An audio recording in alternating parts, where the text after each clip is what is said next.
काल मुंबईमध्ये महापत्रकार परिषदेच्या नावाखाली एक जो कार्यकर्त्याचा मेळावा झाला तो आपण सर्वांनी पाहिलेला आहे। विषय असा होता की विविध क्षेत्रातल्या नामवंत असतील, पत्रकार असतील, सर्वसामान्य असतील, त्यांनी प्रश्न उपस्थित करावेत आणि यांनी उत्तर द्यावं। मला वाटतं असाच सर्वांचा समज असावा। परंतु त्या मेळाव्याची जर सुरुवात जर तुम्ही पाहिली तर मला तो शिवसैनिकांचा किंवा तिथलच्या कार्यकर्त्याचा घेतलेला एक मेळावा होता। म्हणून महापत्रकार परिषद वगैरे जे काही नाव दिलं होतं, गोंडस नाव आणि वर्ल्ड रेकॉर्ड अशी काहीतरी आम्ही ती महापत्रकार परिषद घेतोय असं भासवण्याचा एक केविलवाना प्रयत्न काल केला होता। पत्रकार परिषदेमध्ये वकीलांनी कायदेशीर अमृत नोनी आर्थो प्लस ये एक प्रूवन फॉर्मूला है। इसमें मौजूद नोनी फल के गुण और आयुर्वेदिक जड़ी बूटियां शरीर को जरूरी पोषक तत्व देने के साथ साथ हड्डियों और जोड़ों के घिसने, उनमें होने वाले सूजन और दर्द को रोकने में मदद करता है। दर्द मुक्त जीवन के लिए अमृत नोनी ऑर्थो प्लस। बाजू मांडली पाहिजे इथपर्यंत ठीक होतं, परंतु तो वकील ज्यांची वकिली चालत नाही ते सुद्धा नेत्यांच्या भाषेत बोलत होते आणि सुसंस्कृत भाषेत बोललं पाहिजे, चांगल्या भाषेत बोललं पाहिजे एकीकडे सांगत होते आणि राज्यपालाला नालायक म्हणत होते। आणि आम्ही सुरतला पळून गेलो, पळपुटे का काय शब्द वापरला तो, मला वाटतं त्यांनी सुद्धा संजय रावची स्क्रिप्ट वाचली असावी आणि त्याला दाद देणारे हे आपले महाभाग बसलेलेच होते। वाह क्या बोला है। मला वाटतं लवकरच त्यांचाही त्या उबाठा गटामध्ये प्रवेश होईल की काय अशी शंका आहे। ज्या गोष्टीवर त्यांनी चर्चा करायला पाहिजे ती चर्चा राहिली दुसरीकडे आणि मग यांची भाषणं, यांची टोमणे, यांचं सर्व हे महाराष्ट्राला आवडलेलं नाही। दरवेळेला आपली बाजू कशी खरी, आम्ही सांगतो ते कसं खरं आणि मग आमच्यातर्फे का निकाल लागला नाही हे जे ठासून सांगण्याचा जो प्रयत्न त्यांनी केला तो अत्यंत फुसकाबार ज्याला म्हणतो त्या पद्धतीचं ठरलेला आहे। मग त्याचे पडसाद कुठं उमटले, सर्वसामान्यमध्ये नाही, त्याचे पडसाद उमटले ते सामना पेपरमध्ये। 2-4 पानं आज भरून टाकले, काय झालंय ते आवाढव्य आम्ही काय आम्ही झेंडे गाडलेत, परंतु स्वतःचे कपडे स्वतःच्या हाताने त्या महापत्रकार परिषदेमध्ये तुम्ही उतरवलेत हे त्यांना नंतर लक्षात येईल। त्याला योग्य ते उत्तर मी पाहिलं। हे सुरू होण्याच्या अगोदर पत्रकारांनी काही नेत्यांना विचारलं, तुमच्या नंतर नार्वेकरांची पत्रकार परिषद आहे, तुमचं काय म्हणणं आहे? तर एकच त्याचं चालू होतं की त्यांनी उत्तर द्यायला नको, त्यांनी पत्रकार परिषद घ्यायला नको। का? ज्यांच्या विरोधात तुम्ही बोलणार आहात, ज्यांना शिव्याची लाखोळी तुम्ही वाहणार आहात, त्यांनी बोलायचं नाही। आणि नार्वेकरांनी जेव्हा पत्रकार परिषद घेतली तर एक एक गोष्टीचं विश्लेषण जेव्हा त्यांनी केलं त्यावेळेला ह्यांनी किती खोटारडेपणाने आपलं मत त्या ठिकाणी मांडलं हे दाखवलं। दुर्दैवानं एक गोष्ट त्यांनी तिथं आवर्जून दाखवली, एकनाथ शिंदे साहेब हे उद्धव साहेबांच्या पाया पडतायत।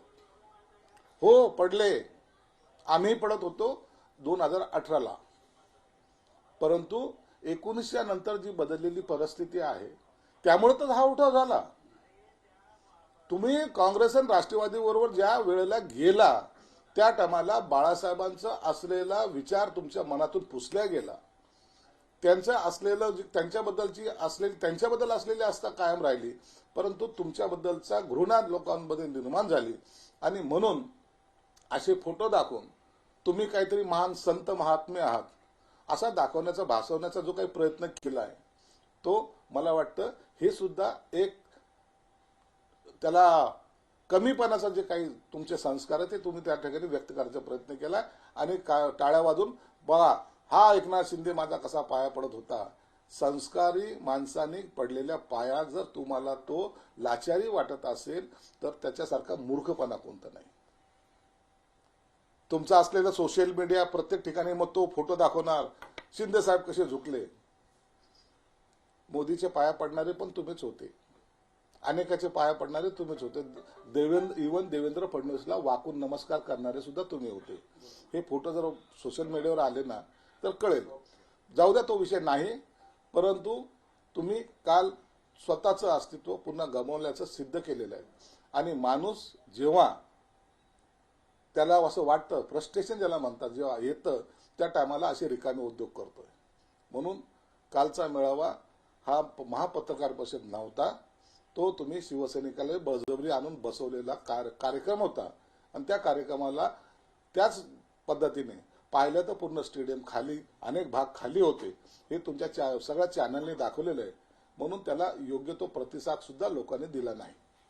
शिंदे गटाच्या याचिकेवर सुनावणी 8 फेब्रुवारी होणार आहे आणि सर्व प्रतिवाद्यांना 8 फेब्रुवारीपर्यंत उत्तर देण्याचे निर्देश देण्यात आले आहेत खंडपीठाकडून. बरोबर आहे ना. आता यांचं म्हणणं आहे की जर नार्वेकरांनी दिलेला निर्णय जर बरोबर आहे तर तुम्ही न्यायालयात कशाला गेलात?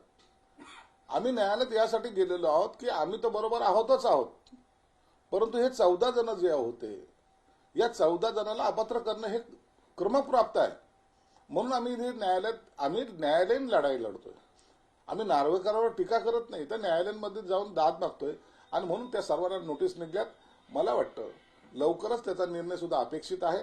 नसता येणाऱ्या अधिवेशनामध्ये त्यांच्यावर सुद्धा आम्ही आमचा व्हीप बजावून अपात्र करण्याचा संपूर्ण प्रयत्न करू. संजय राऊत असं म्हणाले की ते सुद्धा कमळाच्या चिन्हावर असं मी ऐकत आहे. मुळात ती शिवसेना नाही तर हा ओढून ताणून केलेला प्रकार आहे. ती शिवसेना असू शकते कशी?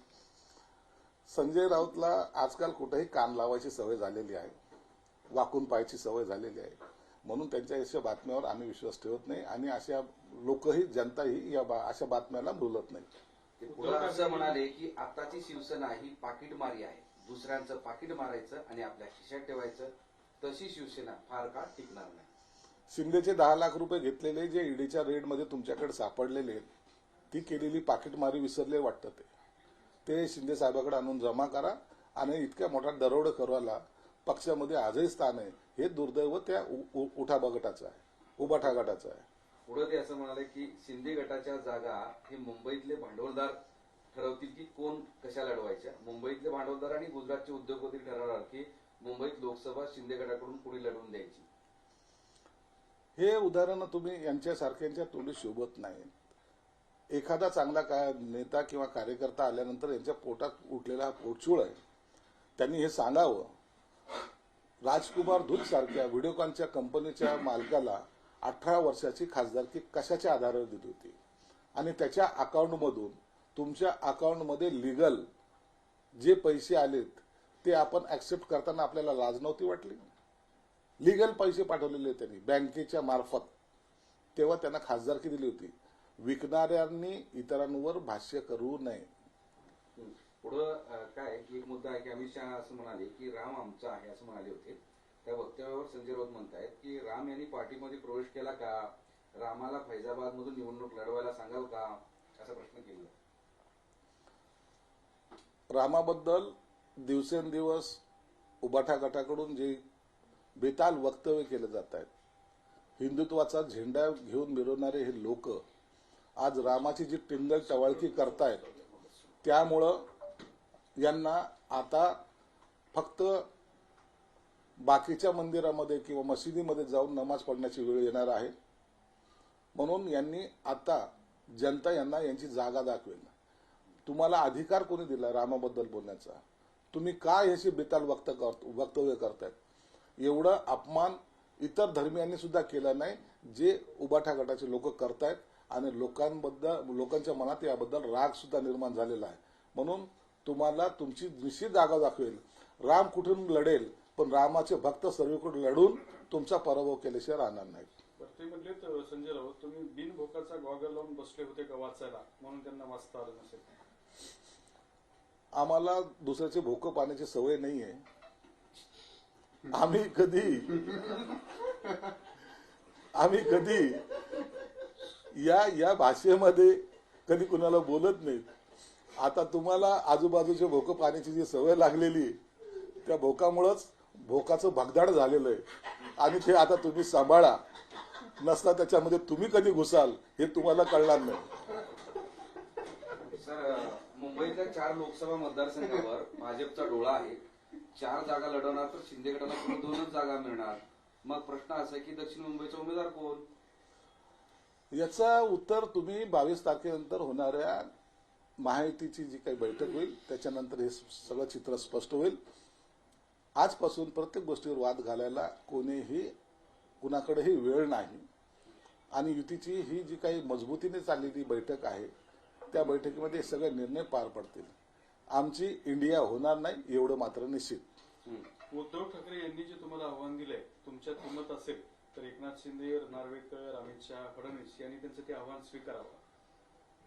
त्यांचं काय आव्हान करायचं? ते जनतेच्या न्यायालयात येऊन तुम्ही हे सांगा. नाही, हे रिकामे उद्योग यांच्याकडे वेळ फार आहे ना आता यांच्याकडे वेळ फार आहे. हे जनतेचे न्यायालयाचे नाव देतील, कुठं आणखीन काय नाव देतील. आता यांचा डोंबाराचा खेळ सगळीकडे चालेल. आम्हाला महाराष्ट्राचा विकास करायचा आहे. डोंबाराचे खेळ पालखी घेऊन डोंबाराचा खेळ नाही चालू ठेवायचा. म्हणून लोकांना माहिती आहे की आता यांची हालत इतकी खराब झालेली आहे की यांना दारोदारी जाऊन तो चाबूक आहे ना स्वतःच्या अंगावर मारून घेण्यापेक्षा दुसरा उद्योग राहिलेला नाही. महाराष्ट्राची अस्मिता आणि स्वाभिमान आहे. तुम्ही जर ते पायदळी तुडवलात तर तुम्ही कसले मराठी माणूस, बकवास आहात तुम्ही. अहो कसला आला स्वाभिमान नावाची वस्तू आहे का यांच्याकडं? स्वाभिमान गहाण ठेवणाऱ्या लोकांनी आम्हाला स्वाभिमान शिकवावा. स्वाभिमान बाळासाहेबांकडे होता. शिवसेना प्रमुख स्वाभिमानाने बोलायचे. तुम्ही स्वाभिमान दुसऱ्याकडे गहाण ठेवून आमच्याशी काय वार्ता करता?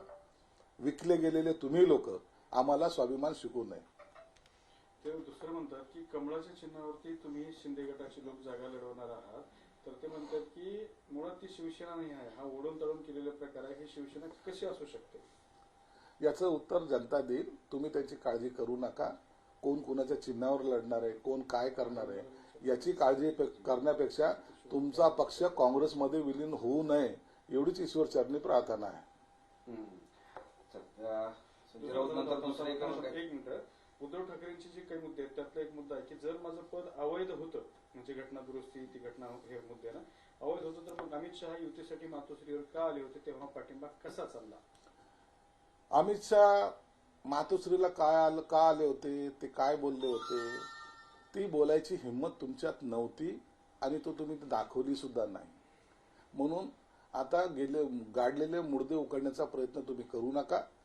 जे काही आहे ते कायदेशीर लढा आणि त्या लढाईमध्ये सुद्धा आमचा विजय होईल एवढं मात्र निश्चित आहे. शिवसेना घटना अवैध असेल किंवा ठाकरेंची निवड बेकायदेशीर असेल तर शिंदेची निवड मात्र कोणत्या कार्याने केली? शिंदे प्रमुख कसे झाले? ते आता सुप्रीम कोर्टाला विचारा ना. या प्रत्येक प्रश्नाचं उत्तर द्यायला आम्ही काही बांधील नाहीत. आम्ही कायदेशीर लढाई लढतो, कायदेशीर बाजून जिंकतो आणि कायदेशीर लढाईमध्ये जो काही निर्णय येईल त्याला तो आम्ही मान्य करतो. समजा ठाकरेंनी 2018 दिलेली घटना अवैध असेल तर शिंदे यांची घटना कुठे आहे? पक्ष त्यांचा आहे तर त्यांनी घटना दिली आहे का? ती निवडणूक आयोगाकडे आहे का? त्यांना आणखीन माहीत नाहीये. या संदर्भामध्ये आमचा एक मेळावा झाला होता, कार्यकारिणीची बैठक झाली होती. त्या बैठकीमध्ये सर्व ठराव मांडले गेले होते. त्या बैठकीला सर्वजण उपस्थित होते आणि त्या संदर्भातची घटना दुरुस्तीचं आम्ही सर्व डॉक्युमेंट्स हे निवडणूक आयोगाकडे सादर केलेले आहेत. ट्रायडन हॉटेलमध्ये झालेले आमचा कार्यकारिणीचा मेळावा कदाचित त्यांना माहीत नसावा. त्या राष्ट्रीय कार्यकारिणीचे सर्व आम्ही मिनिट्स त्यांना पाठवले, घटना दुरुस्तीचं सुद्धा निवडणूक आयोगाला पाठवलेलं आहे. बरं, 1999 नुसार शिवसेना प्रमुख हेच पद मोठं आहे. मग आता शिंदे यांचं पद नेमकं कोणतं आहे? पक्षाचा मुख्य नेता ही त्यांना आम्ही पद दिलेलं आहे. आम्ही शिवसेना प्रमुख नाही, आम्ही पक्ष प्रमुख नाही. पक्षाचा मुख्य नेता या पद त्यांना आम्ही बहाल केलेलं आहे आणि त्याच पदावर ते आज आहेत. दुसरा प्रश्न, विधिमंडळातलं बहुमत म्हणून जर शिंदेना तुम्ही कौल दिला असेल तर मग विधिमंडळाबाहेर असलेल्या पक्षाचे प्रमुख कोण? आतमध्ये तेच आणि बाहेर तेच. पोटात एक आणि होटात एक हा प्रकार आमच्याकडे नाही. म्हणून विधिमंडळाचे गटनेते तेच आजही आणि पक्षाचे मुख्य नेते तेच. विधिमंडळ बहुमत म्हणून ज्यांना तुम्ही पक्ष दिला ते समजा उद्या निवडणुकीत पडले तर तेव्हा पक्ष कोणाचा असेल? हे सगळ्या प्रश्नाचं तुम्ही का चिंता करता? पक्ष सांभाळा. जो आणखीन खाली चाललाय त्याला वर आणण्याचा प्रयत्न करा.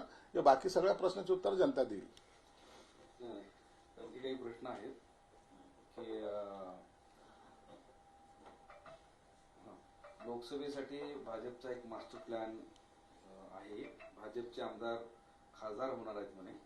भाजप दिग्गज आमदारांना लोकसभेच्या मैदानात उतरण्याची जोरदार तयारी सुरू आहे. आणि भाजपला 30 वर्ष सत्तेची खात्री आहे आगामी 30 वर्षांमध्ये.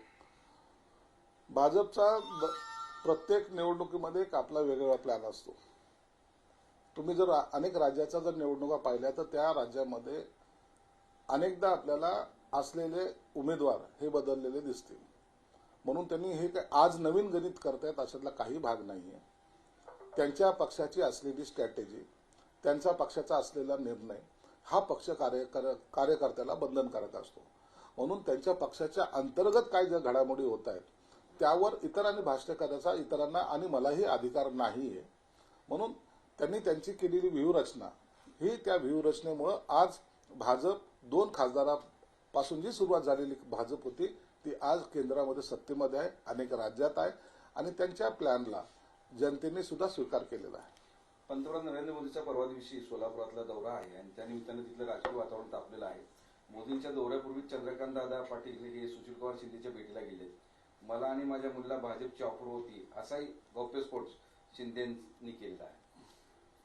चांगल्या लोकांसाठी कधीही पक्षाची दारं उघडी असतात. आम्ही सुद्धा अनेकांना ऑफर देत असतो. या आपण सर्व मिळून या महाराष्ट्राचा विकास करू. आणि असं बोलणं काही लोकांना जर गैर वाटत असेल, स्वतःच्या दुकानदारीला कुठेतरी ब्रेक लागतोय की काय अशी शंका असेल तर त्याबद्दलचं तो त्यांचा विचार आहे. परंतु या महाराष्ट्राच्या जडणघडणीमध्ये सर्वांचा सहभाग असावा ही त्यामागची भूमिका आहे. न्यायपालिकेच्या अनेक निर्णयांमधून जाती व्यवस्थेचा वास येतो. न्यायव्यवस्थेत आरक्षण न देऊन डॉक्टर बाबासाहेब आंबेडकरांनी 80% समाजाला अन्याय केलाय असं जितेंद्र आव्हाडांनी विधान केलेलं आहे. आव्हाड आजकाल संजय रावशी फोनवर जास्त बोलत असावेत किंवा भेटत असावेत म्हणून त्याच्या डोक्यावर झालेला हा परिणाम आहे. रामाबद्दल अपशब्द काढणे, आज बाबासाहेबांबद्दल काढलाय. उद्या एक दिवस असा नाही हो की आव्हाडला घरातून बाहेर निघणं मुश्किल होईल. लोकांच्या भावनेला हात घालून त्यांना डिचवण्याचा जो हा काय प्रकार आहे तो अत्यंत निंदाजनक आहे. अनेक जण याबद्दलच्या त्यांच्याबद्दलची चीड अनेक जणांच्या मनात निर्माण झालेली आहे. मी या माध्यमातून त्यांनाही सांगतो, तुमची फिलॉसॉफी तुम्हाला असलेली विद्वत्ता ही तुमच्या डोक्यात किंवा तुमच्या घरात ठेवा. लोकांमध्ये गैरसमज पसरवण्याचा किंवा लोकांमध्ये द्वेष निर्माण करण्याचा जो काही प्रयत्न करतायत त्याचे परिणाम तुम्हाला निश्चित भोगावे लागतील. मग कुणी जर तुमचे कपडे फाडले तर रडत बसू नका, एवढं त्यांना माझा सल्ला राहणार आहे. अयोध्याचे महासचिव चंपत राय यांना शरद पवारांनी एक पत्र लिहिलंय आणि त्या पत्रामध्ये सांगितले की माझं अयोध्येला येणे नियोजित असून तोपर्यंत राम मंदिराचे काम पूर्ण झालं असेल. माझ्या माहितीप्रमाणे शरद पवारांनी हे सांगितलंय की मी 22 तारखेला येणार नाही, परंतु 22 तारखेनंतर येऊन रामलल्लाचं दर्शन घेईल. आमच्या निमंत्रणाचा जे देवाला मानत नाहीत त्यांच्यावर सुद्धा कसा परिणाम होतो हे यातून दिसतं. आणि ज्यांना जायला पाहिजेत ते निमंत्रणाची वाट पाहत आजही बसलेले आहेत. कब आएगा परदेशी निमंत्रण लेके, ही अवस्था या दोघातला असलेला फरक आहे. पुढील 30 वर्ष भाजपची सत्ता टिकायला हवी असं काम पक्षाच्या नेत्यांनी आणि कार्यकर्त्यांनी करावं असं अमित शहा म्हणाले. पण त्यावरून आता तुमच्या पक्षाचं काय? अरे प्रत्येक पक्ष आपापला सांगत असतो, प्रत्येक पक्ष आपलं काम करत असतो. पुढचा मुख्यमंत्री आमचाच व्हावा यासाठी आमचे सुद्धा प्रयत्न आहेत ना. म्हणून त्यांनी त्यांच्या पक्षाची भूमिका मांडली आणि त्याला जर आम्ही काय प्रत्युत्तर द्यायला पाहिजे. त्यांनी त्यांचा पक्ष वाढवावा, आम्ही आमचा पक्ष वाढवावं आणि युतीच्या माध्यमातून ही सत्ता अबाधित या महाराष्ट्रात आणि देशात ठेवू. 22 तारखेला राष्ट्रीय सुट्टी जाहीर करावी का? 22 तारखेला राष्ट्रीय सुट्टी जाहीर करा. अनेक लोकांच्या भावना असे आहेत की 22 तारखेला 500 वर्षानंतर एक आनंदोत्सव साजरा करण्याची संधी या भारतवासियांना मिळते आणि हा दिवस पवित्र मानून त्या दिवशी आम्हाला आनंद साजरा करण्यासाठी सुट्टी द्यावी असं अनेक लोकांचं मत आहे. आम्हाला जल्लोष करायचा आहे, आम्हाला रामलल्लाच्या भक्तीमध्ये विलीन व्हायचंय. म्हणून मलाही वाटतं की एक दिवस का होईना एक दिवसाची सुट्टी ही त्या दिवशी सरकारने जाहीर करावी, जेणेकरून प्रत्येकाच्या आनंदामध्ये सरकार सहभागी आहे असं एक चित्र सुद्धा त्यामुळे निर्माण होऊ शकतं. प्रकाश आंबेडकरांना इंडियाच्या यात्रेमध्ये सहभागी होण्यास, श्रीमती राहुल गांधींच्या यात्रेमध्ये सहभागी होण्यासाठी आमंत्रण आलंय. मात्र कन्फ्युजन आहे त्या ठिकाणी. ते जातील का नाही हे थोडं संग्राम आहे. नाही, प्रकाश आंबेडकर बोललेत ना. पहिले इंडिया आघाडीचं काय ते बोला, नंतर आम्ही ते त्यात सहभागी व्हायचं का नाही ते पाहू. तो प्रकाश आंबेडकर आहेत, ते काय संजय राऊत थोडी आहेत की जाऊन गळा भेट कुठे घ्यायला. म्हणून स्वाभिमान कुठं असतो ते प्रकाश आंबेडकरांकडून त्यांनी शिकलं पाहिजे. यस. रवींद्र वायकर यांना ईडीची समन्स बजावला होता, मात्र वायकर यांनी चौकशीला हजर राहण्यासाठी मुदतवाढ मागितलेली आहे. आपण याकडे कसं बघतो? ठीक आहे, आज का मरण, आजचं मरण उद्यावर गेलं, त्यात काय आणखी.